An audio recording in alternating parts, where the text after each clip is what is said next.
దీర్ఘకాలం క్రితం రామాయణం కథకు ముందే భూమిపై ఇద్దరు మహాబలవంతులు నడిచారు. వానర రాజు వాలి మరియు లంకాధిపతి రావణాసురుడు. వీరిద్దరి మహాశక్తుల కథలు అన్ని లోకాల్లో ప్రసిద్ధం. విధి వైపరీత్యంగా వీరిద్దరి మార్గాలు ఒకసారి కలుసుకున్నాయి. ఒక జవాబుదారీతనాన్ని తీసుకువచ్చాయి. ఒకరోజు రావణుడు తన అద్భుతమైన శక్తిని ప్రదర్శించి 3 లోకాలపైన తన పరిపాలనను నిర్ధారించుకోవాలని తలంచాడు. వాలి పట్ల వినిపించే కీర్తి మాటలు రావణుడి గర్వాన్ని మరింత రగిలించాయి. నాకు ఈ భూమి స్వర్గం అంతా ఏలాలి అంటే ముందుగా వాలి అనే వానర రాజును జయించాలి అని రావణుడు నిర్ణయించుకున్నాడు. ఇదే సమయంలో వాలి తన కిష్కింధ పట్టణంలో విజయోత్సాహంలో మునిగిపోయి ఉన్నాడు. తన బలం దేవతలు మరియు రాక్షసుల మధ్య ప్రసిద్ధి చెందింది. రావణుడు కిష్కింధ మీదకు దండయాత్ర చేస్తున్నాడని వాలి విన్నప్పుడు రావణుడు వస్తాడా అని నవ్వుకున్నాడు.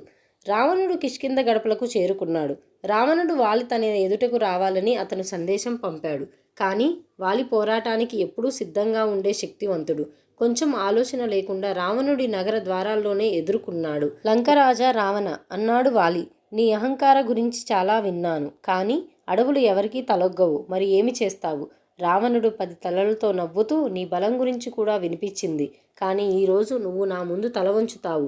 లంకాధిపతిని ఎవ్వరూ కాదనలేరు. రావణుడి మాటలు ముగియగానే తన ఆయుధాలతో వాలిపై దాడి చేశాడు. కానీ వాలి ఒంటరి కావచ్చు, కానీ తన శక్తితోనే రావణుడి ప్రతి దాడిని ఎదుర్కొన్నాడు. రావణుడి 10 తలలు భీకరంగా గర్జించాయి. కానీ వాలి అతన్ని ప్రతిసారి బలంగా నెట్టివేశాడు. రావణుడికి తెలియనిది ఏమనగా వాలి దేవతల నుంచి పొందిన వరం గురించి. వాలితో పోరాడేవారు ఎవరైనా తమ బలంలో సగాన్ని వాలికి కోల్పోవాలి. రావణుడు దీన్ని అర్థం చేసుకునే నాటికి అతని శక్తి తగ్గుతూ పోయింది. తాను గెలవలేనని తెలిసి రావణుడు తన ఆయుధాలను వదిలి ఇలా చెప్తున్నాడు, మంచి పోరాటం జరిగింది వాలి, నీ శక్తి అసామాన్యం. కానీ ఆ శక్తిని ఈ దొంగ దెబ్బల కోసం వృధా చేయడం ఎందుకు? మనమిద్దరం స్నేహితులం కాకపోతే కనీసం శత్రువులుగా ఉండకపోవచ్చు. వాలి చిరునవ్వు పలుకుతూ చెప్పాడు, నీ మాటల్లో చిత్తశుద్ధి ఉంది రావణ. నీ తెలివితేటలను గౌరవిస్తాను. సరే, ఈరోజు ఈ పోరాటాన్ని ముగిద్దాం.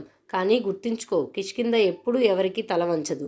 ఈ ఘటన తర్వాత రావణుడు వాలి ఇద్దరు ఒకరినొకరు గౌరవించారు. శత్రువులుగా మిగిలినా మరలా ఒకరికొకరు పరీక్షించలేదని చెప్తారు. ఆ పోరాటం భూలోకంలో స్వర్గంలో ప్రస్తావింపబడేది. సర్వశక్తివంతులు గర్వాన్ని కొన్నిసార్లు అణచుకోవాల్సి వస్తుందని గుర్తు చేసింది.